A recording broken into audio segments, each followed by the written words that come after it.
El vuelo maldito.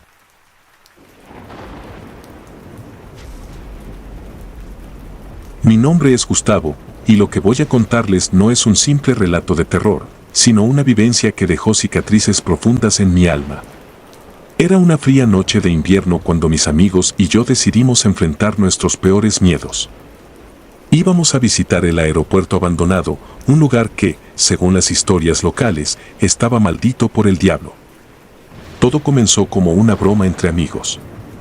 Era una típica tarde de invierno y nos encontrábamos reunidos en la casa de Pedro, uno de mis mejores amigos. La conversación derivó hacia el tema de lugares embrujados y leyendas urbanas. Fue entonces cuando Roberto mencionó el viejo aeropuerto abandonado a las afueras de la ciudad. Se decía que aquel aeropuerto había sido clausurado hace más de 20 años debido a una serie de eventos inexplicables. Hubo desapariciones, accidentes extraños y, según los rumores, avistamientos de entidades sobrenaturales. Los habitantes del lugar aseguraban que estaba maldito por el diablo mismo y que nadie debería acercarse. Para nosotros, un grupo de jóvenes ávidos de aventuras y desafíos, aquello sonaba a la oportunidad perfecta para probar nuestra valentía.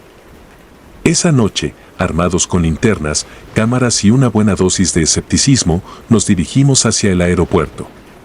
Éramos 5, Pedro, Roberto, Laura, Isabel y yo. El trayecto fue relativamente corto, pero a medida que nos acercábamos, el ambiente se volvía más tenso y pesado. Una bruma densa comenzó a cubrir el camino, como si el lugar intentara advertirnos del peligro que nos aguardaba. Al llegar, la imagen del aeropuerto nos golpeó con fuerza. Era una estructura enorme, decadente y envuelta en oscuridad.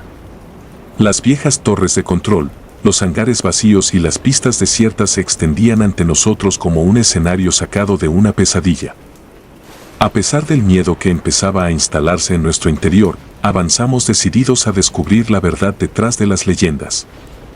El primer lugar que exploramos fue la terminal principal. Las puertas de vidrio estaban rotas y el interior estaba cubierto de polvo y telarañas. Caminábamos entre los mostradores de facturación y las cintas transportadoras de equipaje, que ahora eran meros fantasmas de su antiguo esplendor. Todo estaba en completo silencio, roto solo por el eco de nuestros pasos. Nos dividimos para cubrir más terreno, una decisión que, en retrospectiva, fue un grave error. Pedro y Roberto se dirigieron a la torre de control, mientras que Laura, Isabel y yo exploramos los hangares. Cada rincón del lugar parecía susurrar secretos oscuros y, a cada paso, el ambiente se volvía más opresivo. En uno de los hangares, encontramos una serie de aviones viejos, algunos con las puertas abiertas como si los pasajeros hubieran huido en medio de un desastre. Isabel, que siempre había sido la más valiente del grupo, se aventuró a entrar en uno de los aviones. Laura y yo la seguimos de cerca. El interior estaba en ruinas, con asientos desgarrados y ventanillas rotas. Un olor a humedad y descomposición impregnaba el aire.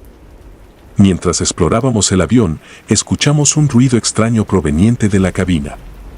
Nos miramos, tratando de determinar si alguno de nosotros había hecho el ruido, pero nuestras caras de sorpresa y miedo nos confirmaron que no. Decidimos acercarnos con cautela. La puerta de la cabina estaba cerrada, pero Isabel, decidida a no dejarse vencer por el miedo, la abrió de un empujón. Lo que vimos nos heló la sangre. En la cabina, sentado en el asiento del piloto, había una figura humana, o al menos eso parecía. Estaba de espaldas a nosotros y vestía un uniforme de piloto antiguo. Al principio pensamos que podría ser algún vagabundo que se había refugiado allí, pero cuando Isabel intentó tocar su hombro para llamar su atención, la figura se desvaneció en el aire como si nunca hubiera estado allí. La sensación de frío intenso que nos envolvió en ese momento fue indescriptible. Salimos del avión apresuradamente y nos reunimos con Pedro y Roberto en la torre de control. Sus rostros pálidos y ojos desorbitados indicaban que también habían tenido una experiencia perturbadora. Nos contaron que habían escuchado voces provenientes de los equipos de comunicación, voces que susurraban en un idioma incomprensible y que parecían venir de otro tiempo o dimensión.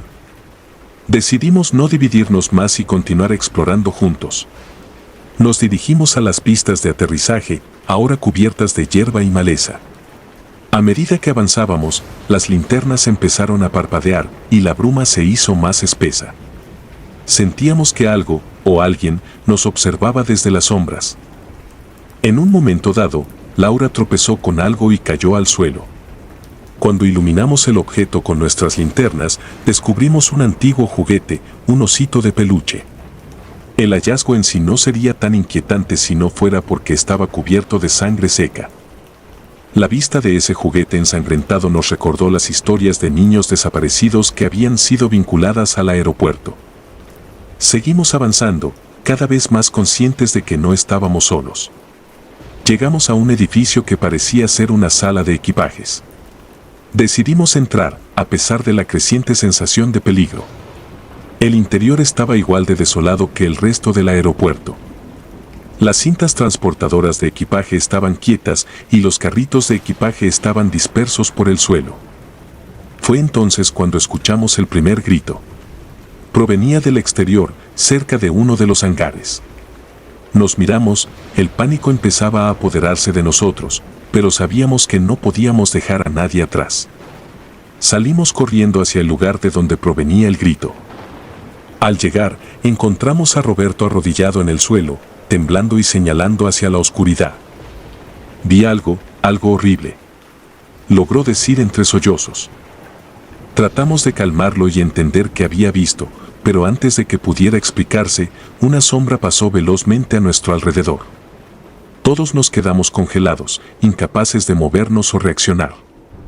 La sombra parecía moverse con una velocidad y agilidad sobrenaturales y emitía un susurro que llenaba el aire con palabras ininteligibles y siniestras.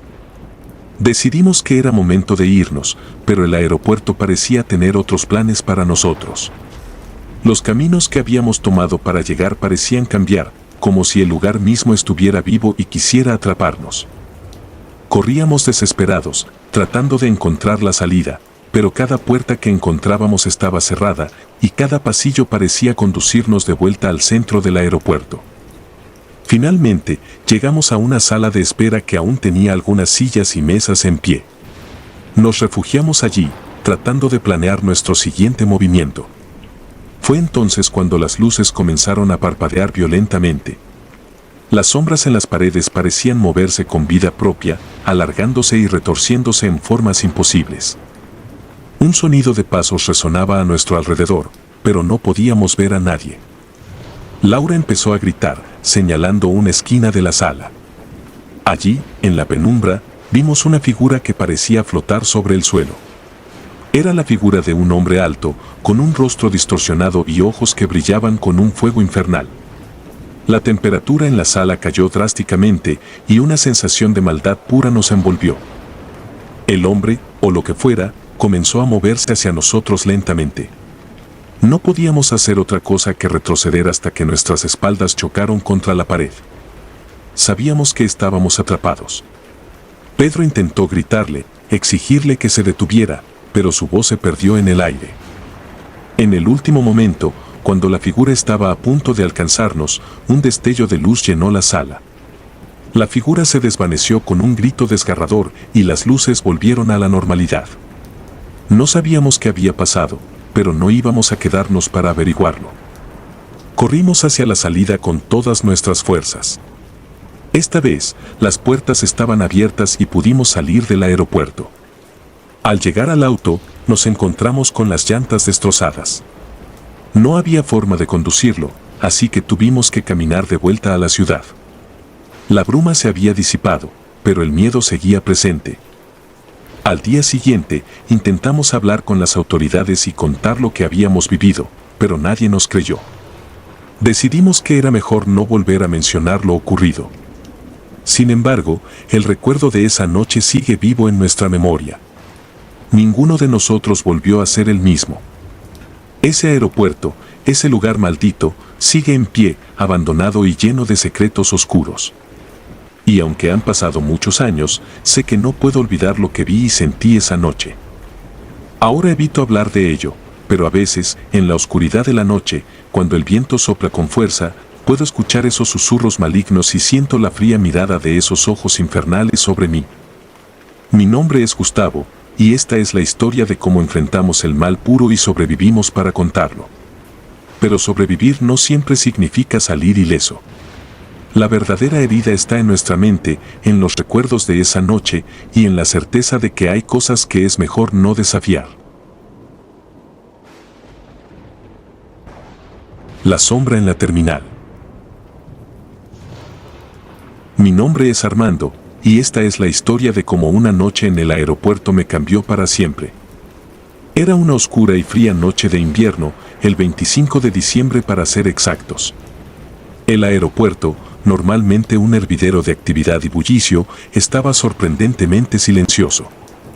Los pocos vuelos que quedaban habían despegado o aterrizado horas antes y la terminal estaba casi vacía, a excepción de unos pocos empleados y yo, un guardia de seguridad de turno nocturno. Mi compañero, Javier, se ofreció a hacer el primer rondín de la noche mientras yo me quedaba en la sala de monitores de seguridad. Revisé las cámaras, observando las vacías salas de espera, las tiendas cerradas y las desiertas puertas de embarque. La tranquilidad me resultaba inquietante, pero no podía decir que fuera una novedad. Había trabajado muchas noches festivas y estaba acostumbrado a la soledad del turno. Javier me avisó por el radio que iba a revisar la cafetería, un lugar donde a veces se olvidaban de cerrar con llave. Observé la pantalla correspondiente y vi cómo Javier se dirigía hacia la cafetería. En el monitor, lo vi entrar y detenerse abruptamente. Me extrañó su comportamiento, parecía que estaba hablando con alguien, pero no había nadie más en la imagen. La curiosidad me picó. Tomé el radio y le pregunté: ¿Con quién hablas, Javier? La respuesta tardó en llegar, y cuando lo hizo, su voz sonaba tensa y nerviosa. Armando, hay una niña aquí, y dice que fue olvidada en el aeropuerto, está llorando. Un escalofrío recorrió mi espalda, revisé el monitor nuevamente, enfocando la imagen en Javier. No veía a nadie más, solo a él, de pie, aparentemente hablando solo. Mi corazón latía con fuerza mientras intentaba racionalizar la situación. Tal vez había una interferencia en las cámaras. Javier, no veo a nadie en las cámaras. ¿Estás seguro? Te lo juro, Armando. La niña está aquí, lleva un abrigo rojo y está llorando. Sentí que la piel se me erizaba y decidí ir a la cafetería para ver por mí mismo qué estaba pasando. Dejé la sala de monitores y me dirigí hacia allá, mis pasos resonando en la vacía terminal. Al llegar, encontré a Javier en el centro de la cafetería, de pie y con una expresión confundida. Miré alrededor, pero no vi a ninguna niña. ¿Dónde está?, le pregunté, intentando mantener la calma. Javier señaló una esquina de la cafetería, donde había una mesa y una silla. Me acerqué lentamente, esperando ver a la niña que él describía, pero no había nadie. Estaba aquí, Armando, te lo juro. Javier parecía sinceramente perturbado. Intenté tranquilizarlo y le sugerí que revisáramos las grabaciones de las cámaras. Tal vez podríamos ver algo que nos ayudara a entender lo que estaba pasando. De regreso en la sala de monitores, retrocedimos las grabaciones hasta el momento en que Javier entró a la cafetería. La imagen mostraba a Javier hablando con alguien invisible. No había rastro de la niña con abrigo rojo que él describía. Mientras revisábamos la grabación una y otra vez, tratando de encontrar una explicación, un ruido sordo resonó en el pasillo cercano. Ambos nos sobresaltamos y corrimos hacia el origen del sonido. Al llegar, encontramos una maleta volcada en medio del pasillo. No había nadie alrededor que pudiera haberla movido. El ambiente se tornó más pesado y el aire más frío. Decidimos que Javier continuara con el rondín mientras yo volvía a la sala de monitores. Mi mente estaba en alerta máxima, esperando cualquier cosa fuera de lo común. Pasaron las horas y la tensión aumentaba. De repente, en una de las cámaras, vi algo que me hizo detener la respiración. Una figura pequeña y vestida con un abrigo rojo caminaba lentamente por el pasillo principal del aeropuerto. No podía creer lo que veía. Llamé a Javier por el radio. Javier, la niña, la veo en las cámaras, está en el pasillo principal. Javier no respondió de inmediato, y cuando lo hizo, su voz sonaba apagada. Estoy en el pasillo principal, Armando, no hay nadie aquí. Las imágenes mostraban claramente a la niña caminando, pero Javier no la veía. Decidí que era suficiente. Teníamos que encontrar a alguien más en el aeropuerto que pudiera ayudarnos. Nos dirigimos a la oficina de administración, pero estaba vacía, pues nadie más parecía estar trabajando esa noche. Volvimos a la sala de monitores y la figura en el abrigo rojo había desaparecido. El silencio era abrumador. En eso decidí revisar los registros de seguridad y las listas de pasajeros. Tal vez podríamos encontrar algún indicio de una niña que se hubiera perdido o sido olvidada. Lo que encontramos fue más perturbador de lo que esperábamos. Pues hace 10 años, exactamente un 25 de diciembre, una niña de 8 años había desaparecido en el aeropuerto. Llevaba un abrigo rojo y nunca fue encontrada, y su caso quedó sin resolver. La historia decía que sus padres, en un desafortunado descuido, habían dejado a la niña en el aeropuerto, y cuando regresaron a buscarla, ya no estaba. Los testigos decían haberla visto llorando cerca de la cafetería antes de que desapareciera.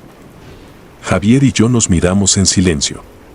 La coincidencia era escalofriante e intenté comunicarme con la administración y la policía, pero las líneas estaban muertas. El aeropuerto parecía haberse aislado del mundo exterior. A medida que avanzaba la noche, los eventos extraños se intensificaron, las luces parpadeaban, se oían pasos en los pasillos vacíos y susurros a nuestro alrededor. Empezamos a ver sombras moverse en las cámaras, pero cuando íbamos a investigar, no había nadie. La situación se volvió insostenible y decidimos permanecer juntos y esperar a que amaneciera. La sensación de ser observados era constante y el frío en el aire se hacía cada vez más intenso. Finalmente, cuando los primeros rayos de sol comenzaron a filtrarse por las ventanas, todo cesó. Las luces dejaron de parpadear, los susurros se desvanecieron y el aeropuerto volvió a su inquietante quietud. Javier y yo salimos al exterior, respirando aliviados. El mundo había vuelto a la normalidad, pero sabíamos que jamás olvidaríamos esa noche. No volvimos a hablar de lo sucedido con nadie más, y los registros de la niña desaparecida se quedaron en la sala de monitores, guardados en un cajón que rara vez se abre. Aunque sigo trabajando en el aeropuerto, cada 25 de diciembre pido el día libre. Pues no puedo soportar la idea de volver a experimentar algo similar. Y cada vez que paso por la cafetería, siento una fría mirada sobre mí, como si alguien aún esperara ser encontrado. Esta experiencia me enseñó que no todas las historias de fantasmas son solo cuentos para asustar a los niños, pues algunas son reales y pueden encontrarte en los lugares más inesperados, como un aeropuerto desierto en la noche más fría del invierno.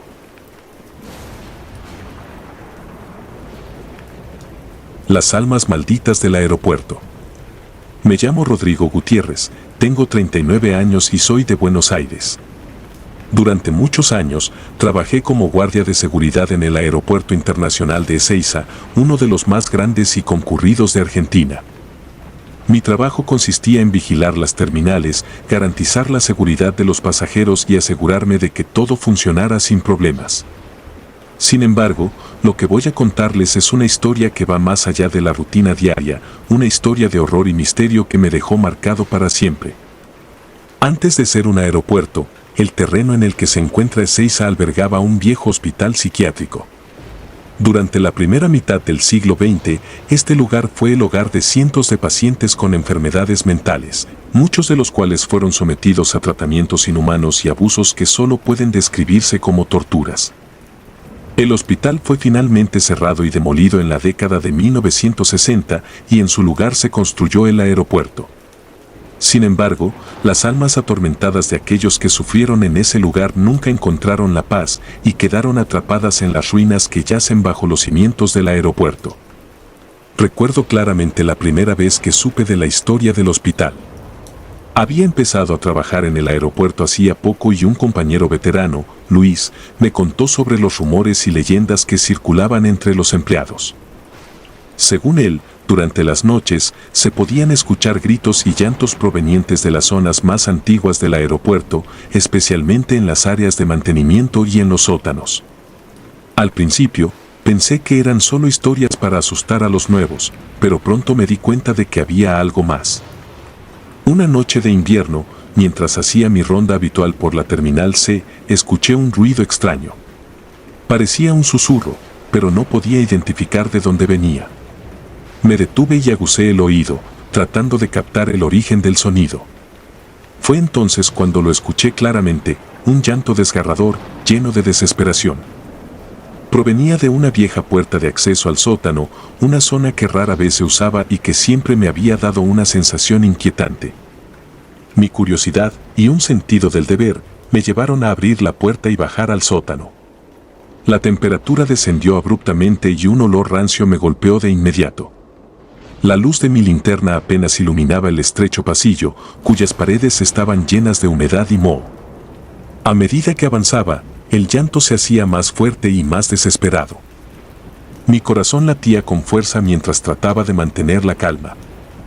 Al doblar una esquina, vi algo que me heló la sangre. Una figura encorvada, cubierta con una manta sucia, estaba sentada en el suelo, sollozando. Al acercarme, la figura levantó la cabeza y vi el rostro demacrado de una mujer. Sus ojos estaban vacíos, como si no tuvieran alma. Intenté hablarle, pero mis palabras murieron en mi garganta. La mujer se desvaneció frente a mis ojos, dejando solo el eco de su llanto. Salí corriendo del sótano, mi mente girando con preguntas y temor. No podía entender lo que había visto. Al contarle a Luis lo que me había sucedido, él solo asintió con gravedad.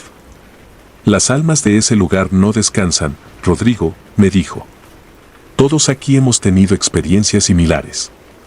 Aprenderás a vivir con ello, pero nunca lo olvidarás. Durante las siguientes semanas, comencé a notar más cosas extrañas.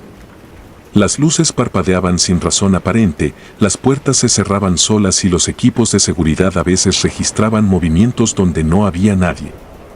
En más de una ocasión, vi sombras fugaces por el rabillo del ojo, sombras que desaparecían cuando intentaba enfocarlas. Una noche, mientras revisaba las cámaras de seguridad en la sala de control, vi algo que me dejó helado. En una de las pantallas, capté la imagen de un hombre vestido con un uniforme de hospital antiguo, caminando lentamente por uno de los pasillos del sótano. Su andar era errático, como si estuviera buscando algo o a alguien. Lo seguí con la mirada hasta que se desvaneció en una esquina. Inmediatamente, tomé mi linterna y me dirigí al lugar donde lo había visto. Al llegar, no encontré a nadie. Sin embargo, el aire se sentía pesado y opresivo, como si una presencia invisible me rodeara. De repente, escuché una voz susurrante detrás de mí. Me giré bruscamente, pero no había nadie. La voz continuaba, hablando en un tono bajo y casi inaudible, diciendo cosas que no podía entender del todo. Era como si alguien estuviera tratando de comunicarse conmigo desde el más allá. Decidí investigar más sobre la historia del hospital psiquiátrico y encontré documentos antiguos que detallaban las atrocidades cometidas allí.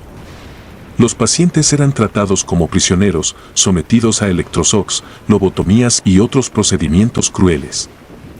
Muchos de ellos murieron en circunstancias horribles y sus cuerpos fueron enterrados en fosas comunes en el terreno del hospital. Entendí entonces que las almas de esos pacientes estaban atrapadas, condenadas a vagar por el lugar donde habían sufrido tanto. Una noche, mientras estaba solo en la sala de control, decidí intentar comunicarme con las almas atrapadas.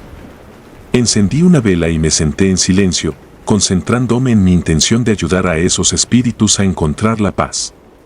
Comencé a hablar en voz baja, pidiendo a las almas que me escucharan y que me mostraran cómo podía ayudarlas. No esperaba una respuesta inmediata, pero lo que sucedió a continuación me dejó sin aliento. La temperatura de la sala descendió bruscamente y una neblina oscura comenzó a formarse alrededor de la vela. De repente, vi la figura de un hombre, el mismo que había visto en las cámaras de seguridad, parado frente a mí. Su rostro estaba lleno de dolor y desesperación. «Ayúdame», susurró, extendiendo una mano temblorosa hacia mí. Sentí una mezcla de terror y compasión mientras trataba de mantener la calma. El hombre comenzó a hablarme, contándome su historia. Se llamaba Ernesto y había sido paciente del hospital durante más de 20 años. Había sido internado por su familia debido a una enfermedad mental y había sufrido terriblemente bajo los cuidados de los médicos. Me contó sobre las torturas y los abusos, sobre los gritos de los otros pacientes y sobre el inmenso dolor que había sentido hasta el día de su muerte.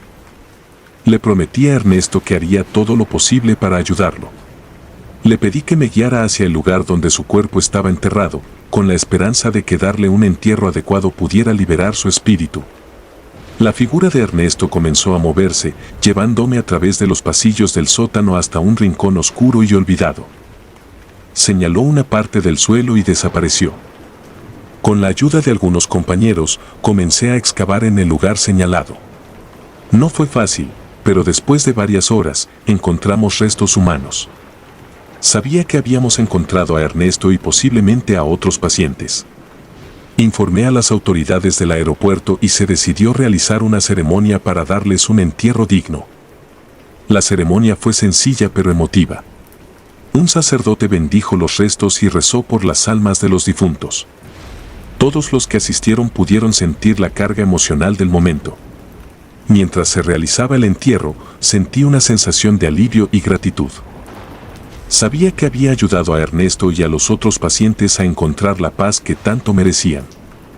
Desde entonces, las actividades paranormales en el aeropuerto disminuyeron significativamente. Ya no se escuchaban gritos ni llantos en los pasillos, y las sombras desaparecieron. Aunque todavía quedan algunos ecos de las almas atormentadas, el ambiente se volvió más tranquilo y menos opresivo. Esta experiencia me enseñó que el pasado siempre deja su huella, y que las almas que han sufrido tanto pueden quedar atrapadas hasta que alguien les brinde la paz que necesitan. Sigo trabajando en el aeropuerto, y cada vez que paso por el sótano, pienso en Ernesto y en los otros pacientes, recordando su dolor y su lucha por la libertad.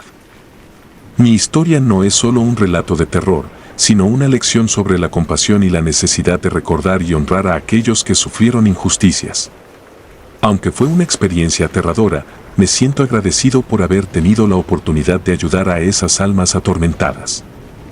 Y aunque nunca olvidaré los horrores que presencié, también recordaré siempre la paz que finalmente encontramos juntos. Cada noche, mientras hago mi ronda, miro al cielo y rezo por todas las almas perdidas, esperando que encuentren la paz y la libertad que tanto merecen.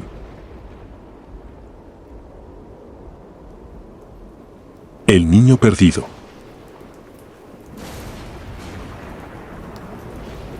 Me llamo Martín Sánchez, tengo 37 años y trabajo como supervisor de seguridad en el Aeropuerto Internacional El Dorado en Bogotá. Durante más de 10 años, he visto y escuchado muchas cosas, pero ninguna como lo que estoy a punto de relatar.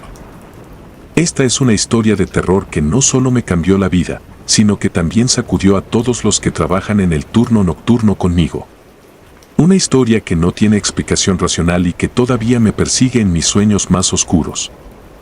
Todo comenzó una noche de verano, alrededor de las 3 de la mañana. Estaba haciendo mi ronda habitual por las terminales, asegurándome de que todo estuviera en orden. El aeropuerto es un lugar diferente por la noche, cuando la actividad frenética del día se reduce a un murmullo y las luces brillan con una frialdad inquietante. Los pocos pasajeros que circulan suelen ser silenciosos, los empleados están concentrados en sus tareas y la calma puede ser casi opresiva. Esa noche, mientras caminaba por la Terminal 2, noté algo inusual. Había un niño pequeño, de unos 7 años, parado cerca de la puerta de embarque 16. Llevaba un osito de peluche y parecía perdido. Me acerqué para ofrecer mi ayuda, pero en cuanto me vio, corrió hacia el pasillo principal y desapareció en una esquina. Me pareció extraño que un niño estuviera solo a esa hora, así que lo seguí, pensando que podría haber perdido a sus padres. Al doblar la esquina, el niño ya no estaba. Busqué por todas partes, pero no había rastro de él. Decidí revisar las cámaras de seguridad para ver hacia dónde había ido. Al volver a la sala de control, revisé las grabaciones y, para mi sorpresa, el niño no aparecía en ninguna de las cámaras. Era como si nunca hubiera estado allí. Los días siguientes, el incidente me rondó la mente. No podía dejar de pensar en el niño. ¿Cómo podía haber desaparecido tan rápidamente y sin dejar rastro? Decidí no contarle a nadie en ese momento, pensando que quizás había sido un juego de luces o mi imaginación. Pero, 2 noches después, a la misma hora, volví a ver al niño. Estaba en la misma puerta de embarque, esta vez llorando silenciosamente mientras abrazaba su peluche. Me acerqué lentamente, tratando de no asustarlo, pero antes de que pudiera decir algo, volvió a correr y se desvaneció en el pasillo. Esta vez, estaba decidido a encontrar respuestas. Volví a revisar las cámaras de seguridad. De nuevo, no había ningún rastro del niño. Parecía imposible. ¿Cómo podía un niño aparecer y desaparecer sin ser captado por las cámaras? Empecé a preguntarme si algo sobrenatural estaba ocurriendo. Comencé a hablar con algunos de mis compañeros del turno nocturno sobre el niño. La mayoría me miró con escepticismo, pero uno de ellos, un viejo guardia llamado Manuel, me miró con una expresión que no olvidaré. «Lo has visto también, ¿verdad?», dijo con voz grave. Manuel me contó que, años atrás, él y otros empleados habían visto al mismo niño en varias ocasiones, siempre alrededor de las 3 de la mañana, siempre en la misma terminal. Intrigado, comencé a investigar más sobre el aeropuerto y sus historias. Descubrí que, hace más de 20 años, hubo un accidente aéreo en el que murieron todos los pasajeros, incluido un niño llamado Andrés. Los informes del accidente mencionaban que Andrés iba acompañado de su madre y que ambos estaban en su primera visita a Bogotá. Las piezas empezaban a encajar de manera aterradora. El niño que había estado viendo era, sin duda, Andrés, el niño que murió en el accidente. Decidí que necesitaba saber más, así que me puse en contacto con los archivos del aeropuerto y pedí acceso a los informes del accidente. Lo que encontré fue perturbador. El vuelo 715 había despegado en una mañana de octubre y había desaparecido del radar a las pocas horas. Los restos del avión fueron encontrados en una zona montañosa y todos a bordo habían perecido. Entre los restos, encontraron el osito de peluche de Andrés, que se había vuelto un símbolo trágico del accidente. Sabía que no podía dejar esto sin resolver. Sentía una responsabilidad de ayudar al espíritu de Andrés a encontrar la paz. Decidí contactar a una medium, una mujer llamada Clara, que me fue recomendada por un amigo. Clara aceptó venir al aeropuerto la noche siguiente para intentar comunicarse con el niño. Nos reunimos a las 2 de la madrugada y le conté todo lo que sabía. Clara escuchó con atención y luego se preparó para la sesión. A las 3 de la mañana nos dirigimos a la puerta de embarque 16. Clara se concentró y comenzó a invocar al espíritu de Andrés. Al cabo de unos minutos, la temperatura del lugar bajó y una sensación de pesadez llenó el aire. Entonces, vimos al niño. Apareció delante de nosotros, con su peluche en la mano, mirando a Clara con curiosidad. Clara comenzó a hablar suavemente con él, explicándole que estábamos allí para ayudarlo. Andrés respondió con un susurro apenas audible, diciendo que estaba buscando a su madre. Nos explicó que en el momento del accidente se había separado de ella y no podía encontrarla. La tristeza en sus ojos era desgarradora. Clara le aseguró que su madre también estaba buscándolo y que juntos podrían encontrar la paz. Andrés comenzó a llorar y su imagen se desvaneció lentamente. La temperatura volvió a la normalidad y el peso en el aire desapareció. Esa noche no volvimos a ver a Andrés, pero su historia no terminó allí. Sabía que debía hacer algo más. Decidí buscar a los familiares de Andrés y su madre para contarles lo que había ocurrido. Fue una tarea difícil, ya que muchos habían dejado la ciudad o no querían hablar del pasado. Sin embargo, logré encontrar a la hermana de la madre de Andrés, una mujer mayor llamada Teresa. Teresa quedó impactada al escuchar mi historia. Me contó que la familia había sufrido mucho por la pérdida y que siempre habían sentido que el espíritu de Andrés no estaba en paz. Decidimos organizar una ceremonia en el aeropuerto, un pequeño ritual para ayudar a Andrés a encontrar a su madre en el más allá. Invitamos a Clara y a algunos de mis compañeros del turno nocturno que habían visto a Andrés. La ceremonia fue sencilla pero emotiva. Clara habló con el espíritu de Andrés una vez más, esta vez guiándolo hacia la luz donde su madre lo estaba esperando. Todos sentimos una paz indescriptible cuando Clara nos aseguró que Andrés había encontrado a su madre y que finalmente estaban juntos. Desde aquella noche, nunca más volvimos a ver al niño perdido en el aeropuerto. El lugar donde solía aparecer, la puerta de embarque 16, se volvió un sitio de respeto y memoria para todos nosotros. Cada vez que paso por allí, no puedo evitar pensar en Andrés y en la tragedia que lo llevó a vagar por el aeropuerto durante tantos años. Esta experiencia cambió mi vida para siempre. Me enseñó que hay cosas que van más allá de nuestra comprensión y que, a veces, los espíritus necesitan nuestra ayuda para encontrar la paz. A pesar del miedo y la incertidumbre, estoy agradecido por haber tenido la oportunidad de ayudar a Andrés y su madre a reunirse. Su historia es una lección de amor y pérdida, y un recordatorio de que incluso en la muerte, el amor de una madre por su hijo puede trascender el tiempo y el espacio. Cada noche, cuando tomo mi turno, miro al cielo y pienso en Andrés y su madre. Sé que ahora están juntos y en paz. Y aunque nunca olvidaré el horror y la tristeza de aquella experiencia, también recordaré siempre la sensación de haber hecho algo bueno, algo que realmente importaba. El espectro de la azafata. Me llamo Enrique García, tengo 43 años y llevo trabajando como guardia de seguridad en el Aeropuerto Internacional Benito Juárez de Ciudad de México desde hace más de una década. Es un trabajo que me ha permitido mantener a mi familia y conocer a una multitud de personas de todo el mundo, pero nunca pensé que sería testigo de algo tan inexplicable y aterrador. Lo que voy a contarles no es una historia para entretener, sino un relato de horror que cambió mi vida para siempre. Todo comenzó una noche tranquila de invierno. Las guardias nocturnas en el aeropuerto pueden ser monótonas, con largas horas de vigilancia frente a las cámaras de seguridad y recorridos rutinarios por los pasillos desiertos. Pero esa noche fue diferente. Era cerca de las 2 de la madrugada, y como de costumbre, estaba revisando las grabaciones de las cámaras de seguridad cuando noté algo extraño en la pantalla. Una figura femenina vestida con un uniforme de azafata caminaba lentamente por uno de los pasillos del ala sur. No era raro ver personal del aeropuerto a esas horas, pero algo en ella me inquietaba profundamente. Su caminar era pausado y casi etéreo, como si flotara más que caminara.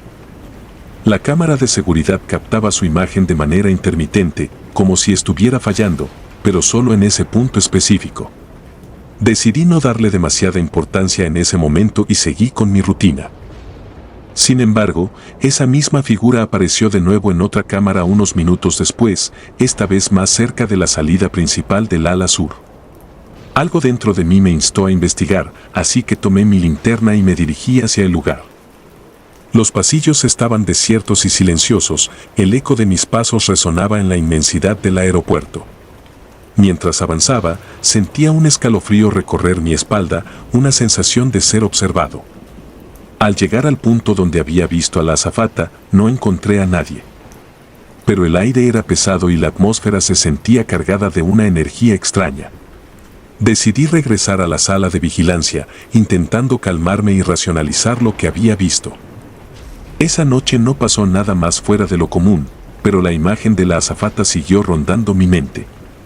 Durante las siguientes semanas, comencé a notar que cada noche, a la misma hora, la figura aparecía en distintas partes del aeropuerto. Lo más inquietante era que siempre se dirigía hacia el mismo lugar, una vieja sala de mantenimiento que había sido cerrada años atrás debido a una remodelación. Una noche, decidí investigar a fondo. Volví a revisar las grabaciones de seguridad de las últimas semanas y confirmé mi sospecha. La azafata siempre se desvanecía cerca de esa sala de mantenimiento. Tomé la llave maestra y me dirigí hacia allí. Al llegar, la puerta estaba cubierta de polvo y telarañas, señales de que no había sido abierta en mucho tiempo. Con un esfuerzo considerable, logré forzar la cerradura y la puerta se abrió con un chirrido siniestro. El interior de la sala estaba en penumbras, solo iluminado por la luz de mi linterna. Mientras exploraba, encontré viejos equipos de mantenimiento y herramientas oxidadas. En un rincón, había un pequeño escritorio con un montón de papeles antiguos. Empecé a revisar los documentos y encontré algo sorprendente, un informe de hace más de 20 años sobre la desaparición de una azafata llamada Ana María Sánchez. Según el informe, Ana María había sido vista por última vez en esa misma área antes de desaparecer sin dejar rastro. De repente, la temperatura de la habitación descendió bruscamente y sentí una presencia detrás de mí. Me giré lentamente y allí estaba ella, la azafata, mirándome con ojos llenos de tristeza y desesperación. Intenté moverme, pero mi cuerpo estaba paralizado por el miedo. Fue entonces cuando escuché su voz, apenas un susurro: «Ayúdame». No sé cómo, pero logré recuperar el control de mi cuerpo y salí corriendo de la sala, mi corazón latiendo a 1000 por hora. Esa noche apenas pude dormir, atormentado por lo que había visto y escuchado. Al día siguiente, decidí investigar más sobre Ana María Sánchez. Pregunté a los empleados más antiguos del aeropuerto y algunos recordaban vagamente la historia de una azafata que había desaparecido, pero nadie sabía los detalles. Sin embargo, mi insistencia finalmente dio frutos cuando un antiguo guardia de seguridad, ya retirado, aceptó hablar conmigo. Don Héctor, como lo llamaban, me contó que Ana María había sido una azafata muy querida por todos, pero que un día simplemente desapareció. Hubo rumores de que había sido vista por última vez en compañía de un piloto con mala reputación, conocido por sus conductas inapropiadas. Sin pruebas concretas, la investigación no llevó a nada y el caso fue cerrado como desaparición. Don Héctor también me reveló algo escalofriante. Unos días después de la desaparición de Ana María, se encontró una nota en su taquilla. La nota decía: «Si algo me pasa, no fue un accidente». Sin embargo, esta evidencia fue ignorada por las autoridades en su momento. El piloto en cuestión fue transferido a otro aeropuerto y nunca se le volvió a ver por allí. Con esta nueva información, mi determinación de ayudar al espíritu de Ana María se fortaleció. Sabía que tenía que hacer algo para darle justicia y paz. Decidí buscar a alguien que pudiera comunicarse con ella de manera más directa. Fue así como conocí a Sofía, una médium recomendada por un amigo cercano. Sofía aceptó ayudarme y acordamos reunirnos en el aeropuerto la noche siguiente. Esa noche, con el aeropuerto en su momento más tranquilo, llevé a Sofía a la sala de mantenimiento. Ella se preparó con sus herramientas y comenzó a invocar al espíritu de Ana María. Al cabo de unos minutos, el ambiente se volvió más pesado y frío. De repente, Sofía entró en un trance profundo y comenzó a hablar con una voz que no era la suya: «Estoy aquí. Mi nombre es Ana María Sánchez». La sesión fue intensa. Ana María, a través de Sofía, nos contó cómo había sido acosada por el piloto y cómo él la había llevado a la fuerza a la sala de mantenimiento, donde la había asesinado cuando ella se resistió. Su cuerpo había sido escondido en un compartimento detrás de una pared falsa que el piloto había creado para tal fin. Nadie lo había descubierto porque la sala había sido cerrada poco después de su desaparición. El terror y la indignación que sentí en ese momento fueron indescriptibles. Pero también me sentí aliviado al saber la verdad y tener la posibilidad de ayudarla. Con la ayuda de Sofía, encontramos el compartimento oculto y, efectivamente, allí estaban los restos de Ana María, junto con su uniforme y algunas pertenencias personales. Inmediatamente informé a las autoridades y, aunque al principio hubo escepticismo, la evidencia era irrefutable. Se reabrió el caso y se inició una investigación formal. El piloto fue localizado y arrestado, y confesó su crimen tras ser confrontado con las pruebas. Finalmente, los restos de Ana María fueron entregados a su familia para un entierro digno. Sentí una inmensa satisfacción al saber que había ayudado a traer justicia para ella, pero también me quedó un profundo respeto y miedo hacia lo desconocido y lo sobrenatural. Después de esa experiencia, cada vez que paso por el ala sur del aeropuerto, no puedo evitar sentir un escalofrío. Sin embargo, ya no veo la figura de la azafata en las cámaras de seguridad. Sé que Ana María finalmente encontró la paz, y eso es lo único que importa. Nunca imaginé que algo así me sucedería, y aunque la experiencia fue aterradora, me enseñó que hay cosas que van más allá de nuestra comprensión. Mi vida cambió para siempre y ahora miro el mundo con otros ojos, sabiendo que, en ocasiones, el pasado puede regresar de maneras inesperadas para buscar justicia y cerrar heridas. Este fue el episodio más aterrador y trágico de mi vida, una historia de horror que nunca olvidaré. Y cada vez que alguien me pregunta si he vivido algo extraño en el aeropuerto, les cuento la historia de Ana María Sánchez, la azafata que buscaba justicia desde el más allá. Si te gustaron los relatos, nos gustaría que nos apoyaras con un like o un comentario, ya que eso nos ayudaría bastante. Y si no estás suscrito o suscrita, te invito a que lo hagas para que no te pierdas los relatos de Mr. Terror Maligno. Sin más, gracias por escucharnos. Hasta el próximo relato.